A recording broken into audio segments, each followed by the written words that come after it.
오늘 은혜 받으실 하나님 말씀은 시편 34편을 가지고 다윗의 믿음이라는 제목으로 하나님 말씀 전합니다. 우리 성경을 살펴보면서 이렇게 오늘 34편의 배경이 사무엘상 21장과 22장을 겪고 나온 다음에 시편 34편을 기록한 것으로 볼 수가 있습니다. 사무엘상 21장과 22장을 보면 사울왕, 하나님께서 베냐민 지파에서 가장 작은 베냐민 지파에서 기스의 아들 사울을 택하여 하나님께서 택하여 이스라엘 왕을 초대 왕으로 세웠습니다. 그리고 이제 하나님 나라를 이스라엘 백성을 잘 통치하는데 사람이 변해요. 우리 지상명교회 성도님들은 변하지 말기를 바랍니다. 처음에 왕이 되었을 때는 지극히 작은 자로, 자기는 아주 지극히 작은 자로 이렇게 여겼는데 왕을 하면서 사람의 마음에 교만이라는 것이 들어오다 보니 이제 가는 곳마다 자기의 기념비를 세우고, 하나님께서 다윗을 전쟁터에서 골리앗을 무찌르죠. 그리고 그 나라의 아주 유명한 소년 장수가 된 거예요. 그런데 그것을 사울 왕이 굉장히 시기를 합니다. 사울 왕이 시기심에 질투심에 다윗을 죽이려고 합니다. 3,000명의 군사를 데리고 쫓아다닙니다. 다윗은 당황하죠. 그러면서 어떻게 해야 할지를 모르고 갈 데가 없어요. 그리고 다윗을 만나는 모든 사람들을 사울왕이 다 죽입니다. 다윗에게 도움을 주었던 사람들을 쫓아가서 다 죽입니다. 다윗이 너무 급하여 블레셋 지경으로, 블레셋과 가까운 그 지경까지 도망하였는데, 그런데 도망친 다윗을 그 아기스 왕이 골리앗을 죽인 사람이라고 알게 되었어요. 골리앗을 죽인 다윗이 지금 당신 나라에 피나는 이 사람입니다 라고 말했습니다. 절체절명의 위기죠. 그때 다윗이 미친 채 합니다. 왜 미친 채예요? 자기는 골리앗을 죽인 그러한 용맹스러운 사람이 아닌, 나는 지금 미친 사람이라고 침을 흘리고 대문에 낙서를 하면서 온전한 사람처럼 보이지 않아요. 그래서 아기스 왕이 듣기를 골리앗을 죽인 사람은 용맹스러운 사람으로 알고 있는데 지금 자기가 마주한 사람은 침을 질질 흘리면서 대문에 낙서를 하면서 온전한 사람이 아니니 미친 사람으로 알죠. 미친 사람으로 알아서 그를 궁궐 밖으로 쫓아버리는 대목이 사무엘상 21장에 나옵니다. 다윗이 이 말을 그 마음에 두고 가드왕 아기스를 심히 두려워하여 그들의 앞에서 그 행동을 변하여 미친 채 하고 대문짝에 끄적거리며 낙서를 한다는 거예요. 침을 수염에 흘리며 아기스가 그 신하에게 이르되 너희도 보거니와 이 사람이 미치광이로다. 어찌하여 그를 내게로 데려왔느냐? 내게 미치광이가 부족하여서 너희가 이 자를 데려다가 내 앞에서 미친 짓을 하게 하느냐? 이 자가 어찌 내 집에 들어오겠느냐 하니라. 다윗은 지금 너무나 급하여 죽을 수도 있으니까 지금 온전한 사람이 아닌 척 미친 척하고 수염에 침을 흘리면서 상상을 해보십시오. 그 사람이 어떤 사람이겠는지. 그런데 다윗이 이와 같은 행동을 한 것은 무엇 때문에 그랬다고요? 사울 왕에게 쫓기다가 도망할 데가 없어서 그렇게 가드 왕에게까지 도망을 쳤다는 것입니다. 다윗에게 질투심을 느낀 사울 왕이 이번에는 제사장까지 죽입니다. 제사장을 죽인 이유는 다윗이 제사장에게 피했는데 그에게 떡을 주었어요. 그 떡을 먹고 제사장 85명을 죽인 대목이 사무엘상 22장에 나옵니다. 왕이 도액에게 이르되, 사울 왕이 도액 신하에게 말하는 것입니다. 너는 돌이켜 제사장들을 죽이라 하매 에돔 사람 도액이 돌이켜 제사장들을 쳐서 그날에 세마포 에봇 입은 자 85인을 죽였고 제사장들의 성읍 노비의 남녀와 아이들과 젖먹는 자들과 소와 나귀와 양을 칼로 쳐. 이와 같은 일을 한 것은 사울 왕이 시기심에 질투심에 다윗을 돕는 그 모든 제사장까지도 죽여버리는 것입니다. 시기심이 이처럼 무섭습니다. 사울 왕이 이렇게 변한 것은 처음에 하나님께서 사울 왕을 택하였을 때 그러한 겸손한 마음이 아니고 이제 자기가 사울이 죽인 자는 천천히요 다윗이 죽인 자는 만만이다 이런 말을 듣고 속에서 막 시기심이 올라온 거예요. 질투심이 올라온 거예요. 그래서 다윗을 죽이지 않고는 견딜 수가 없는 그러한 지경인 것입니다. 다윗이 이처럼 블레셋 사람의 손에 빠져서 이제 나온 후에 기록한 것이 오늘 본문이라는 것입니다. 이 사건은 다윗에게 어찌 보면 침 흘린 그러한 내용, 떳떳한 내용입니까? 부끄러운 내용입니까? 부끄러운 내용이죠. 수치스러운 내용이죠. 미친 체하고 온전한 사람 아닌 척 했던 것들, 그런 것들이 부끄러운 일인데 간증할 일은 아닙니다. 골리앗을 이길 때 다윗의 모습이 아니에요. 골리앗을 이겼을 때에는 수염이 나기 전 17살 정도였습니다. 다윗은 그런데 너무나 급박한 환경 속에서 여호와는 나의 목자시니 내게 부족함이 없으리로다. 그런 믿음은 다 어디로 가버린 거예요. 얼마나 급했으면 미친 척 했겠습니까? 다윗이 그러한 것들을 어려움을 다 이기고 난 다음에 오늘 본문 1절을 이렇게 찬송합니다. 내가 여호와를 항상 송축하며 그를 송축함이 내 입에 계속하리로다. 지금 그러한 어려움을 겪고 나온 다음에 이와 같은 다윗의 믿음을 하나님께 고백하는 것입니다. 이것이 지금 당시의 다윗의 믿음인가요? 다윗의 믿음으로는 지금 그러한 미친 척 했던 그러한 것들은 다윗의 믿음으로 왕의 질투, 그러한 3,000명의 그러한 위협을 감당할 수가 없는 거예요. 정말 너무너무 급해서 블레셋 지경으로 도망가고, 생각해보면 블레셋이라는 그러한 나라에서는 다윗이 피난 오면 맞이해 줬겠습니까? 우리 골리앗을 죽인 원수로 알겠습니까? 그런데도 급박하다 보니까 너무 급해서 그러한 상황 판단이 안 되는 거예요. 우리 시장님 성도님들은 급하더라도 돌아가시기를 바랍니다. 두드리면서 급해서 좋을 것은 하나도 없습니다. 미친 짓을 하면서 위기를 모면해야 될 정도로 다윗이 지금 약해져 있는 거예요. 하나님 보시기에 좌충우돌 실수 투성이 상태가 지금 피난한 그러한 상태인 거예요. 그러나 하나님은 실수 많은 다윗을, 정말로 성격 급한 다윗을, 좌충우돌한 그러한 다윗을 지켜주시고 보호해 주셨다는 것을 우리는 성경을 통해서 알고 있습니다.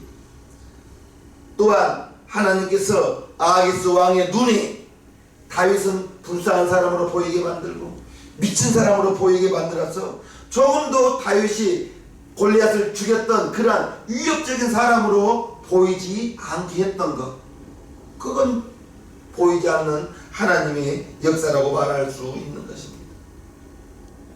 다윗이 아무리 침을 흘리고 미친 척 하더라도 이 사람이 다윗 골리앗을 죽인 사람입니다 라고 말했을 때 하나님께서 역사하지 않았다면 아기스 왕은 다윗을 쳐서 죽였을 거예요. 누구나 처음부터 믿음의 용사인 사람 어디가 있습니까?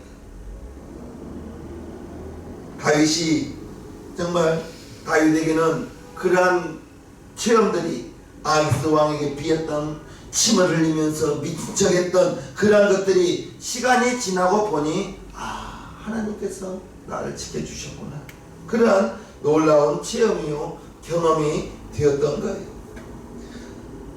미친 채 하고 왕의 신하들이 간 다음에 다윗이 얼마나 기가 막혔겠습니까? 미친 척한 자기 자신이 얼마나 기가 막혔겠어요. 울기도 했을 것이고 정말로 미친 척한 자신을 바라보면서 얼마나 실망 또한 했겠습니까? 부끄럽기도 했을 거예요. 그러나 그러한 과정을 겪어야만 믿음의 사람이 되는 것이죠. 연단이 시련이 다가올수록 그 사람의 믿음은 강해질 거예요. 출애굽기 13장에 보면 이러한 말씀이 나옵니다. 바로가 백성을 보낸 후에 이스라엘 백성들을 지금 보냈습니다. 블레셋 사람 땅의 길은 가까울지라도 하나님이 그들을 그 길로 인도하지 아니하셨으니 이는 하나님이 말씀하시기를 이 백성이 전쟁을 보면 뉘우쳐 애굽으로 돌아갈까 하셨으니라. 무슨 말씀이냐? 애굽에서 출애굽하여 블레셋 지방 땅을 거쳐서 이스라엘 땅으로 가면 2주면 간다고 합니다. 그런데 그렇게 직선 도로로 가게 되면 블레셋 사람들이 이스라엘 백성들을 그냥 놔두지는 않겠죠. 전쟁이 일어나겠죠. 그러면 이스라엘 백성들이 전쟁이 430년간 애굽에서 종살이만 했는데 전쟁을 보면 이스라엘 백성들이 용맹스러웠겠습니까? 걸음하다 살려라 하고 꽁무니 빼며 도망쳤겠습니까? 아마 꽁무니를 빼고 도망쳤을 거예요. 그래서 하나님께서 이스라엘 백성들의 길을 돌아가게 만드는 그 길로 인도하신 거예요. 하나님은 이스라엘 백성들을 전쟁 보면 뉘우치고 애굽으로 돌아갈까봐 하나님께서 능력이 없어서 블레셋 족속을 이길 수 없어서 그랬을까요? 하나님께서 아무리 블레셋 족속을 이겨주신다 할지라도 이스라엘 백성들의 마음이 이미 메뚜기 같은 마음이 되어서 하나님이 왜 우리를 이곳으로 전쟁했는 이곳으로 인도했을까? 그러한 원망 불평이 나올까봐 하나님도 어쩔 수 없이 이스라엘 백성들을 전쟁을 보면 뉘우쳐 애국으로 돌아갈까봐 가나안 땅 그 길을 돌아가게 만들었던 거예요. 하나님을 믿고 담대히 싸우라는 믿음이 이스라엘 백성들에게는 그때는 없었어요.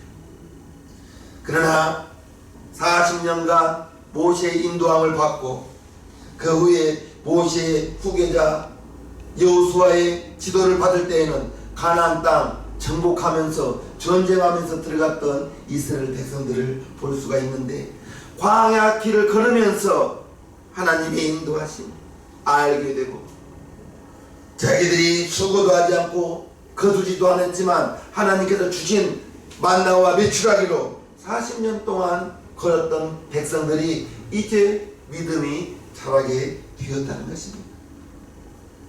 그래서 하나님은 광야 길로 돌아가게 하셨던 거예요. 다윗의 믿음도 처음에는 이런 정도가 되지 못했죠. 사무엘상 21장에 나오지는 않지만 다윗이 블레셋 아기스 왕 앞에 끌려갈 때 간절히 기도하고 두려워하였다고 오늘 본문 4절에 말합니다. 내가 여호와께 구하매 내게 응답하시고 내 모든 두려움에서 나를 건지셨도다. 여러분께 어떤 어려움이 있어요? 저는 여러분들에게 어떤 문제가 있고 어려움이 있든지 나는 그 문제와 어려움을 두려워하지는 않아요. 다만 여러분들이 어떤 문제가 있고 어려움이 있을 때 기도하시는 믿음이 있다면 든든합니다. 네. 문제와 어려움, 환경이 문제가 아니라 환경을 어려움이 다가오고 문제가 다가오고 시련이 다가왔을 때 그 시련을 맞이한 그분에게 믿음이 있어서 하나님께 구하고 하나님께 기도하면 담임 목사는 믿고 기도할 수밖에 없죠. 그런데 여러분들에게 평안하고 아무 일 없다 할지라도 만약에 우리 신앙교회 성도님들이 기도하지 않는 분이라면은 여러분에게 아무런 문제가 없어도 평안하다 할지라도 왠지 불안한 것은 기도하지 않고 기도하고의 그 차이니까. 다윗이 간절히 기도했을 때 이제 죽었다가 살아나고 그러한 대목이 6절에 나오죠. 이 공고한 자가 부르짖음에 여호와께서 들으시고 그 모든 환난에서 구원하셨도다. 그래서 기도하면 든든하고요, 기도하지 않는 분은 왠지 마음이 불안하다 이것입니다. 우리 기도하는 우리 시생명교회 성도님들 되기를 주님의 이름으로 축복합니다. 네. 반드시 기도는 습관이에요. 기도는 습관이에요. 처음에는 어색하죠. 그러나 하나님, 옆 사람과 대화하듯이 하나님, 나 지금 출근합니다. 오늘도 하나님 좋은 일 있게 도와주시고 오는 길 가는 길 지켜주시고 인도하여 주옵소서. 어려움 만나지 않게 하여 주옵소서. 옆 사람에게 이야기하듯이 하나님과 그러한 기도가 있기를 주님의 이름으로 축복합니다. 아멘. 이러한 어려움을 겪은 다음에 다윗의 믿음이 자란 거예요. 10절, 젊은 사자는 궁핍하여 줄일지라도 여호와를 찾는 자는 모든 좋은 것에 부족함이 없으리로다. 아멘. 우리 신앙교회 성도님들에게 부족함이 없기를 바랍니다. 아멘. 구하지 않기 때문에 얻지 못함이라고 성경은 말하고 있죠. 믿음으로 살아보지 않는 사람은 결코 믿음의 용사가 될 수 없어요. 어려움을 겪었을 때, 어려움이 다가왔을 때 정말 그때 기도하고 그때 기도해서 지금 당장 응답이 오는 것이 아니라 시간이 지나봐야 하나님께서 인도하심을 알 것이고요, 시간이 지나봐야 하나님께서 이렇게 나를 도와주셨다는 걸 알게 되지. 지금 당장 기도한다고 아멘 예수님 그런다고 해서 문제가 짠 하고 해결되는 경우는 거의 드뭅니다. 시간이 지나가야 되는 거예요. 아멘. 그 시간이 지나가면서 하나님의 인도하심으로 하나님께서 도와주심으로 하나님이 예비하신 길로 우리의 삶을 인도하여 주실 것이에요. 그래서 시편 34편은 다윗이 그러한 모든 어려움을 겪고 난 다음에 쓴 글이기 때문에 이 시편 34편은 어떤 책을 보고 비킨 글이 아닙니다. 읽는 사람 귀에 즐겁게 하라고 쓴 것도 아니에요. 다윗이 그러한 얼마나 다급했으면 미친 척하며 침을 수염에 흘리면서까지 그러한 위기를 겪었겠습니까? 그는 자신이 겪은 체험을 고백한 것으로 시편 34편을 기록한 것입니다. 학문적으로 하나님을 알고 배운 것이 아니라 다윗의 삶 속에서 하나님의 인도하심을 체험하고 고백한 글이라는 것입니다. 다윗이 골리앗과 싸우러 나갈 때 형들은 야 네가 전쟁 구경하러 왔냐? 이러한 핀잔을 들었습니다. 사울 왕이 다윗이 내가 가서 골리앗 장군과 싸우겠다고 했을 때 17세 소년이 골리앗 장군 키가 3m가 가까운 그러한 사람과 싸우러 나간다고 했을 때 사울 왕은 어떤 생각이 했겠습니까? 듬직했겠어요? 믿어봤겠습니까?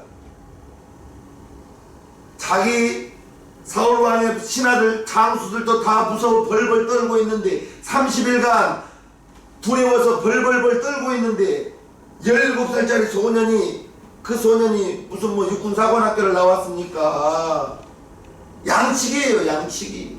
그 양치기 소년이 사울 왕에게 내가 가서 저 블레셋 할례 없는 백성 저 장군 내가 죽이겠다고 했을 때 아마 사울 왕이 기가 막혔을 것입니다. 기가 막혔을 거예요. 그러나 다윗은 당당하게 말합니다.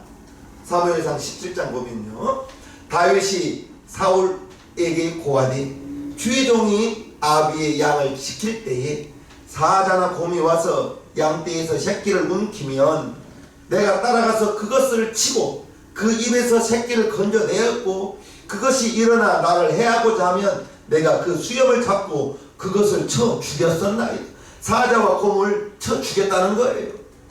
36절 주의 종이 사자와 곰도 쳤은즉 사실은 하나님의 군대를 모욕한 이 할례 없는 블레셋 사람 일이 그같이 그 짐승의 하나와 같이 되리이다. 또 가로되 여호와께서 나를 사자의 발톱과 곰의 발톱에서 건져내셨은즉 나를 이 블레셋 사람의 손에서도 건져내시리이다. 사울이 다윗에게 이르되 가라 여호와께서 너와 함께 계시기를 원하노라. 이렇게 하면서 자기의 갑옷을 벗겨서 다윗에게 입혀주었어요. 그런데 다윗은 소년이요 사울 왕은 키가 다른 사람보다 머리 하나는 더 있다고 했습니다. 그러면 보통 사람 키가 170이라고 했을 때 머리 하나 더 있는 190 정도 된 사람의 사울 왕의 갑옷을 소년 다윗이 입었으니 어떻게 걸었겠습니까? 그저 하면서 걸었겠죠. 걸어보니 너무나 불편해서 다 벗어버리고 그냥 소년 다윗 그 모습으로 그대로 나가는데 냇가에 가서 돌 5개를 주워서 같이 다윗에게는 무기가 하나 있잖아요. 물맷돌. 양을 지킬 때 사자와 곰이 다가왔을 때 던져서 그들을 물리쳤던 그 물맷돌, 그걸로 골리앗을 향하여 던지는데 tum으로 이마에 돌이 박혀버리게 돌을 던졌던 것입니다. 아마 던진 그 힘에 하나님께서 더 능력을 더 붙여주셔서 골리앗 이마에 박혀버리지 않았나 그렇게 생각합니다. 다윗은 이러한 체험이 있었던 거예요. 곰 발톱에서도 지켜주신 하나님, 사자 발톱에서도 지켜주신 하나님, 그런 체험이 있었기 때문에 소년 다윗이 골리앗에게 담대히 나아갈 수 있었던 것입니다. 믿음은 체험한 사람. 여러분이 하나님께 어떠한 기도의 응답 그러한 체험이 있었나요? 그러면 여러분들의 믿음은 체험한 만큼 하나님을 알게 되는 거예요. 우리 믿음도 하나님을 체험한 만큼 하나님 알게 되고 믿게 되는 거예요. 제자들이 예수님을 따라 다니기는 했지만 처음에는 예수님을 하나님의 아들로 그러한 확신이 없이 예수님을 따라 다녔는데 긴가민가 했죠. 왜요? 침례 요한에게 침례를 받고 물에서 올라왔을 때 하늘에서 소리가 나기를 이는 내 사랑하는 아들이니 너희는 저의 말을 들으라. 하늘에서 소리가 난 거예요. 소문이 났겠죠. 침례 요한에게 침례를 받은 나사렛 그 예수라는 사람이 침례 받고 올라왔을 때 성령이 비둘기의 모습으로 그의 머리에 임하였다. 그러면서 하늘에서 소리가 나기를 이는 내 사랑하는 아들이라고, 하나님의 아들이라고 말하였다. 그런 소문이 나고 예수님이 12명을 뽑았는데 다녀보니 아직 아무런 기적도 행하지 않았으니 제자들이 긴가민가 했겠죠. 예수님의 처음의 이적이 가나 혼인잔치. 처음에 거기서 예수님께서 이적을 베푸셨어요. 가나 혼인잔치가 무슨 기적이 일어났죠? 혼인날에 둘째 날에 포도주가 떨어져 버리는 거예요. 잔치집에 포도주가 떨어진 것은 망신 집안 망신입니다. 그때 예수님 어머니 마리아가 예수님께 포도주가 없습니다. 그럴 때 예수님께서 말씀하죠. 나와 지금 무슨 상관이 있냐. 그러나 어머니는 종들에게 하인들에게 무슨 말씀을 하시든지 다 그대로 하라. 그리고 예수님께서 종들에게 하인들에게 물동이에 물을 아무까지 차 6동이 물동이에 물을 채우고 이제 그 다음에는 떠다 주라. 물동이 물 채우기도 힘들었고 그냥 수도 털었던 건 아니잖아요. 물을 길어와야 되잖아요. 채우기도 어려웠지만 물을 떠다가 연회장에게 주라. 이건 아마 더 순종하기 힘들었을 거예요. 왜요? 지금 물을 떠서 연회장에게 갖다 주라고 하거든요. 포도주가 부족한데 지금 물을 떠다 주라는 거예요. 그런데 물을 떠다가 연회장에게 주니까 연회장은 그것을 맛보고 이야 이렇게 좋은 포도주를 어디서 낳느냐? 라고 묻는 거예요. 아마 뜰 때까지는 포도주에 물이었는데 가지고 가는 순간에 포도주로 바뀌지 않았을까? 아니면 연회장이 그것을 맛보는 순간에 포도주로 바뀌지 않았을까? 그것을 제자들이 보고 그 기적을 보고 예수님이 하나님의 아들임을 요한복음 2장 11절에 기록합니다. 예수께서 이 처음 표적을 갈릴리 가나에서 행하여 그 영광을 나타내심에 제자들이 그를 믿으니라. 여기에 예수님을 믿고 따르는 계기가 가나 혼인 잔치였던 거예요. 다윗이 고생을 하고 바보 취급당하고 미친 척하고 그랬던 그러한 시절을 겪으니까 다윗이 믿음이 자라게 되었죠. 그러면서 이제 12절에서 14절 이렇게 말씀합니다. 생명을 사모하고 장수하여 복받기를 원하는 사람이 누구냐? 내 혀를 악에서 금하며 내 입술을 괴사한 말에서 금할지어다. 악을 버리고 선을 행하며 화평을 찾아 따를지어다. 즉 악한 말을 하지 마시오. 거짓말하지 마시오. 선한 일을 하라 라고 말하는 거예요. 악한 말, 우리의 입술에서는 이 입에서 나오는 말은 브레이크가 없어서 그냥 나오는데 우리 시장님교회 성도님들은 정말 말을 조심히 하시기 바랍니다. 무엇보다도 거짓말하지 마시기를 바랍니다. 거짓말하면 정말 하나님께서 그렇게 싫어하셔요. 시편 101편 7절에 보면 거짓말하는 자가 내 앞에 서지 못하며 거짓 행하는 자가 내 목전에 서지 못한다 라고 말하고 있습니다. 우리 세상교회 성도님들은 어떠한 일이 있더라도 거짓말하지 않기를 바랍니다. 한 사람이 바닷가에 가보았습니다. 너무나 넓고 멋있습니다. 지금 바다를 보는 네 사람 중에 한 사람은 바닷가에서 바다만 보았어요. 또 한 사람은 바다에 들어가서 수영을 해 보았어요. 또 한 사람은 이제 스킨스쿠버 장비를 가지고 바닷속 깊이 들어가서 예쁜 물고기들을 보았습니다. 네 번째 사람은 이제 큰 배를 타고 넓은 바다를 가 보았습니다. 바다는 보았는데 네 명이 바라본 바다는 다 달라요. 처음에 그 사람은 그냥 바다만 보았고 수영을 했던 사람은 바닷가에서 수영하는 그러한 바다를 경험을 했고 깊이 잠수했던 스킨스쿠버 장비를 가지고 바닷속을 구경한 사람은 앞에 두 사람과는 또 다른 바다를 보았죠. 그리고 넓은 바다를 큰 배를 타고 넓은 바다를 나간 사람은 큰 바다 정말 끝도 없는 그러한 바다를 보았죠. 같은 바다를 보았는데 체험한 네 명의 바다는 다 다른 거예요.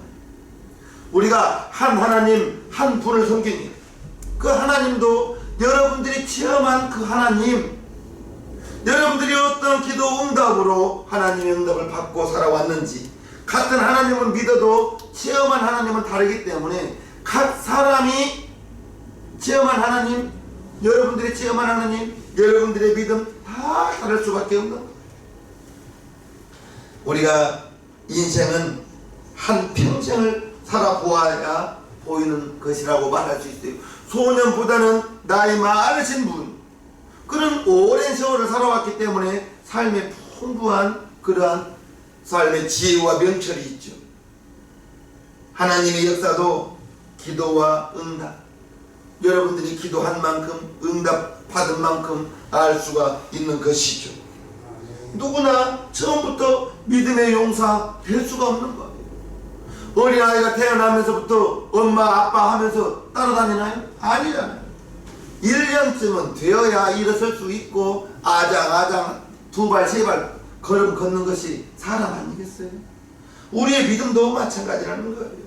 정말 믿음이 약하다고 자기 자신을 원망할 것이 아니라 두려워하고 낙심하고 좌절할 것이 아니라 그러한 원망, 불평, 두려움, 좌절 이런 것을 겪어 나가다 보면 두려움이 올 때, 원망이 나오려고 할 때, 낙심하고 좌절하고 싶을 때 그때 하나님 기도하고 전부의 의지 없어서 손들고 옵니다. 기도하고 그러다 보면 시간은 지나가요.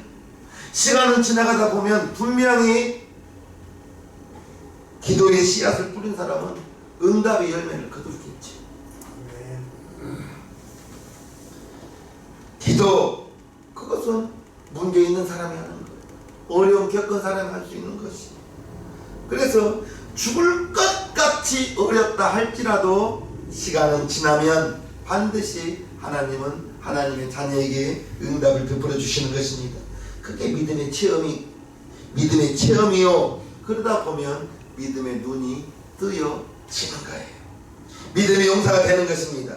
고난을 당할 때, 시험을 당할 때 믿음으로 감사하세요. 아, 기도할 수 있는 기도의 제목이구나.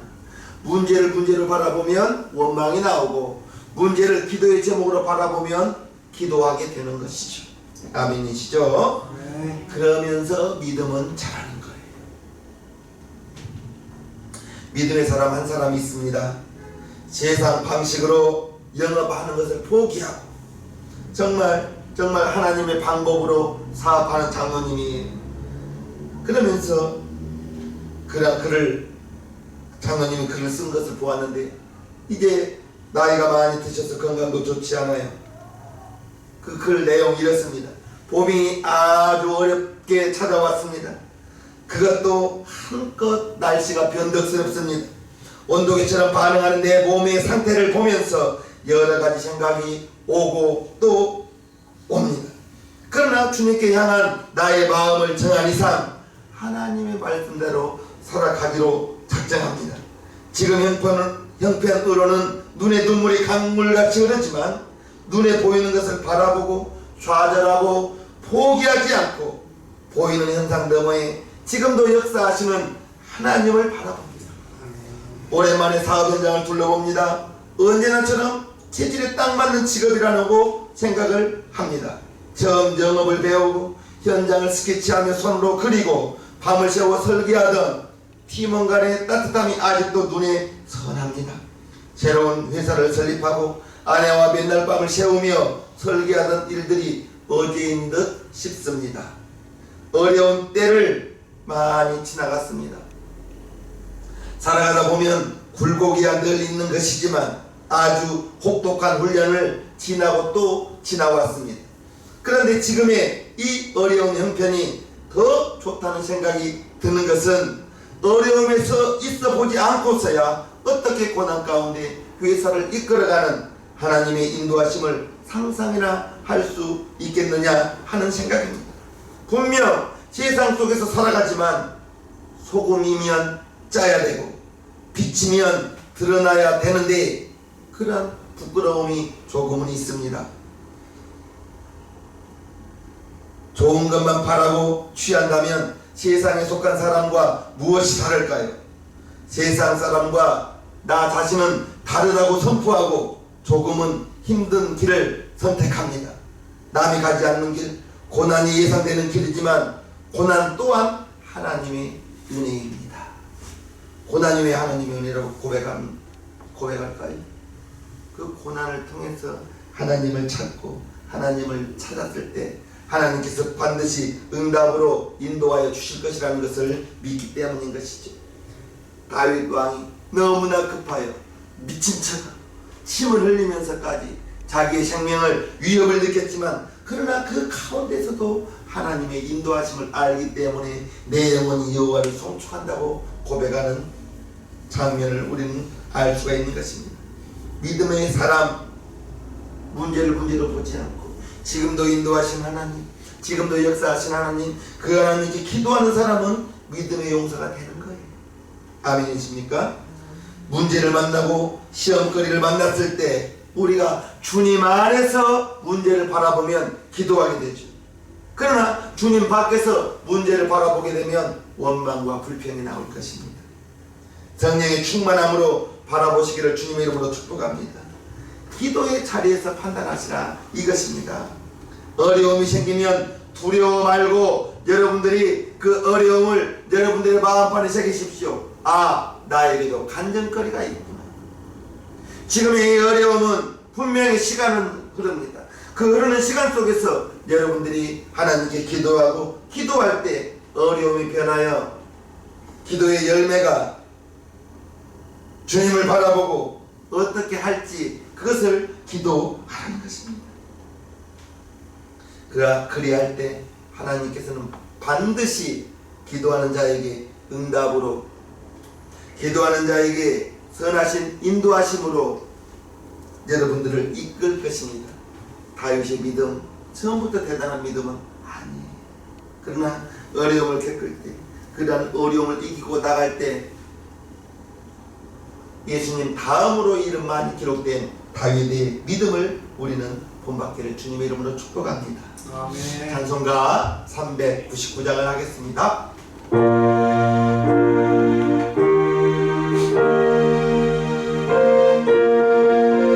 주의 약속하신 말씀 위에서, 주의 약속하신 말씀 위에서 영원토록 주를 찬송하리라. 소리 높여줄 때 영광 올리며 약속 믿고 굳게 서리라. 굳게 서리, 영원하신 말씀 위에 굳게 서리. 굳게 서리, 그 말씀 위에 굳게 서리라. 주의 약속하신 말씀 위에서 세상 영련에 용서할 때에 말씀으로 힘써 싸워 이기며 약속 믿고 굳게 서리라. 굳게 서리, 영원하신 말씀 위에 굳게 서리. 굳게 서리, 그 말씀이